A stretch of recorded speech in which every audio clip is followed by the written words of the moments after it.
warahmatullahi wabarakatuh. Yang saya hormati Pak Kabak Kesra, Pak Sri Budi, sahabat saya, kawan seperjuangan, karena beliau selalu menemani kami di lembaga yang terhormat, bercerita tentang apa yang menjadi harapan dan keinginan masyarakat Kota Bima. Yang saya hormati dan saya banggakan Bapak Sekcam, seluruh lurah Kecamatan Asokota, yang Mada muliakan para alim ulama, tokoh masyarakat dan tokoh agama. Kenapa Mada panggil rekan sekantor Mada? Bapak Sukri Dahlan ini adalah pimpinan fraksi Partai Demokrat, lalu Pak Samsudin ini sebagai juga pimpinan fraksi dari Partai Amanat Nasional, dan yang selanjutnya Pak Samsudin selaku ketua Partai Bulan Bintang, yang insya Allah mudah-mudahan di tahun 2024 nanti bisa berkantor bersama Pak Doa di DPRD Kota Bima. Pertama-tama marilah kita panjatkan puji syukur kehadirat Allah Subhanahu wa Ta'ala, di mana pada malam yang berbahagia dari dapat berkumpul bersama dalam rangka Amteki tingkat Kelurahan Jatibaru. Ada beberapa hal yang ingin Mada sampaikan. Tadi pas Mada londokan ke Oto, baru buka pintu, ada yang menyampaikan ke Mada satu poin. Yang pertama, Pak Samsuri selaku pimpinan Dewan, kenapa jembatan yang ada di Jatibaru Timur kok sampai hari ini belum dibangun, kok belum dikerjakan? Lalu yang kedua, tadi Ketua Panitia menyampaikan bagaimana dengan pembangunan Masjid Al-Ikhlas ini. Baik, saya menjawab dulu yang berkaitan dengan pembangunan Masjid Al-Ikhlas. Sahabat saya Pak Sirajudin Kabak Kesra, apa yang disampaikan oleh Ketua Panitia tadi adalah mewakili keluarga besar kita yang ada di Jatibaru. Saya harapkan selaku pimpinan DPR dan didampingi oleh dua pimpinan komisi ini, tolong dianggarkan sebesar 200 juta untuk tahun 2024. Sedikit Mada jelaskan dulu cara DPRD Kota Bima. Berarti kita berbicara membahas anggaran. Lalu pertanyaannya, kenapa jembatan di Jatibaru Timur ini kok nggak bisa dibangun padahal anggarannya besar? Kalau kita berbicara anggota DPR provinsi dan Pak Gubernur, di sana akan membahas anggaran sebesar 5,5 triliun per tahun. Kalau kita memilih DPR RI dan memilih presiden, mereka akan membahas anggaran sebesar 2.540 triliun per tahun.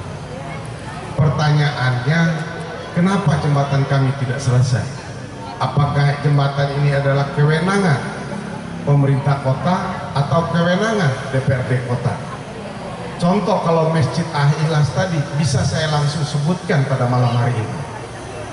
Berhubung jembatan yang dilanda bencana banjir ini adalah kewenangan, di nomenklaturnya adalah kewenangan teman-teman DPRD Provinsi Nusa Tenggara Barat, kewenangan Bapak Gubernur Nusa Tenggara Barat. Nah, inilah potret tadi yang disampaikan oleh Ketua Panitia. Pak Haji Muhammad Lutfi, sarjana ekonomi, Bapak Ferry Sofian, sarjana hukum, sebagai wali kota Bima dan wakil wali kota Bima, akan berakhir juga masa jabatannya.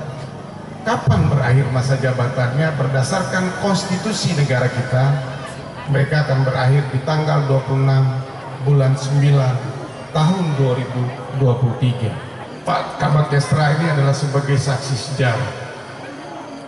Dulu Mada juga waktu muda, sebelum menjadi anggota DPR, pernah menjadi ketua pembangunan masjid di Kelurahan Romtu.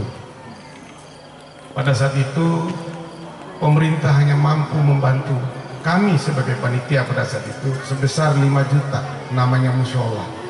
Kalau masjid maksimal 25 juta.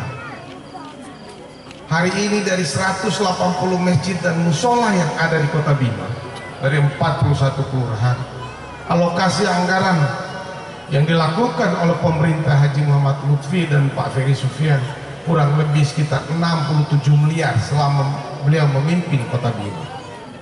Bukan hanya di sini saja, di Kolo, di Lelamase, di Oivo, tersebar di Kota Bima. Ini luar biasa.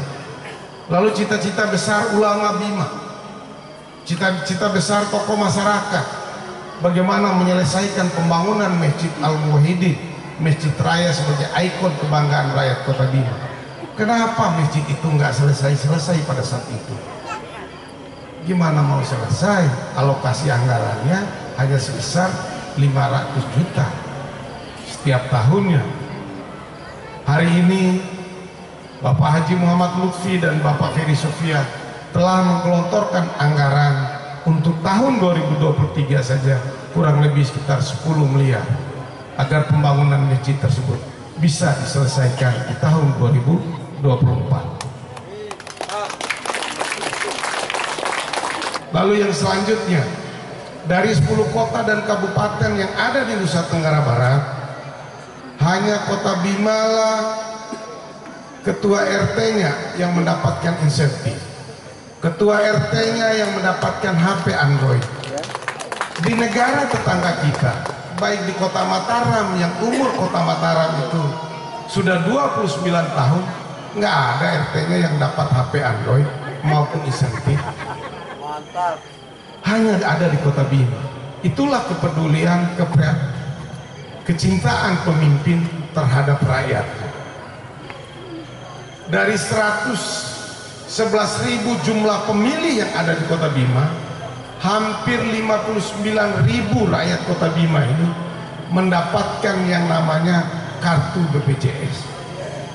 Di Badeng Mitadoho setiap tahun melalui APBD tersebut telah teralokasi anggaran sebesar 12 miliar. Mohon kiranya kartu BPJS itu ajan biilal pitakani tau di dompet. Fungsikan dia sebagai meskinya. Fungsikan, gunakan itu, Pak. Ya, itu harapan malah. Karena ada anggaran negara yang digunakan itu untuk kesejahteraan kita dokaso sebagai masyarakat. Mada harapkan kepada kita semua, kenapa Mada minta kepada Babinsa, Babikatipmas untuk berdiri di hadapan kita.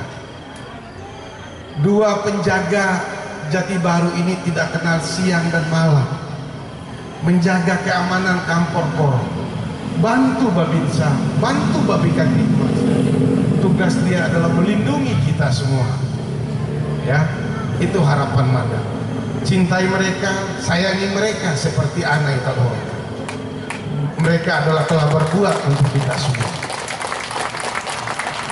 Bapak dan Ibu yang Mada hormati, yang saya banggakan, harapan Mada yang terakhir tadi Ketua Panitia sudah menyampaikan. Mudah-mudahan Bapak Samsudin selaku Ketua Partai Bulan Bintang, Bapak Samsudin selaku Ketua Fraksi Partai Amanat Nasional, saudaraku Bang Suprim sebagai Sekretaris Partai Demokrat, mudah-mudahan di tahun 2024 nanti saya mengharapkan doa kita semua.